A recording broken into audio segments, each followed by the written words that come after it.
A major global cyber outage has impacted companies across the world. NBC has confirmed that a new update issued by cybersecurity firm CrowdStrike has caused this outage, and the company is in the process of rolling back that update. The list of global companies impacted included Microsoft, Visa, a number of airline and telecoms groups, Amazon Web Services, major social media firms, Gmail, and banking companies. That's pretty much everything. Should we just sit back for the day and rely on a little bit of paper? Thank goodness we've got our tech correspondent here, Arjun. Yeah, well, look, CrowdStrike obviously is a major global cybersecurity firm. They said they've tried to roll up an update. There's been issues with that update, and now they need to roll back that update in order to sort these issues out. It's actually something similar we saw earlier this year with Microsoft in January when they were rolling an update with their cloud service Azure. They also had to roll back that update because of the issues with that. So there's a lot of vulnerabilities in the system, in the IT world we've seen today, interestingly.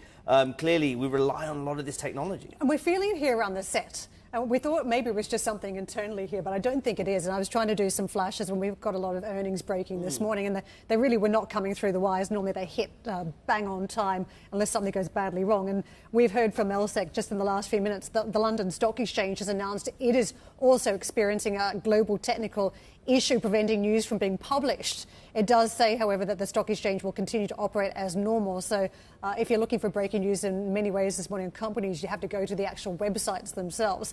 And elsewhere, the Federal Aviation Authority has also just issued a statement saying United Airlines is has issued a ground stop due to communications issues.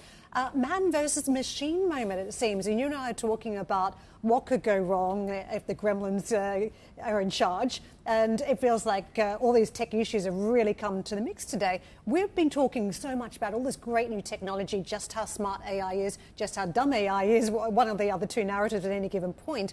But this is a real test to me that if you put everything in the cloud, where is that backup if something goes wrong? And we know it can be more than just one side, just one problem. It can have huge tentacles across the industries. Yeah, and that's one of the big issues is around the resiliency of organizations, that as they continue to put more and more processes in the cloud, how reliant they become on these cloud players. And oftentimes you'll see organizations almost put all their eggs in one basket and rely on one cloud player because of the way, you can access a lot of different services via a Microsoft or an Amazon or a Google, for example, that does also open the risk to the fact that actually you are reliant on one player, and that could be a bit of an issue when things go wrong. But also, I think it's not just Microsoft, right? We were talking about it's CrowdStrike now as well, and it's the way that not drawing any links between the two, and if the two issues are linked at this point, but I think it shows that there are so many different parts of an organization's sort of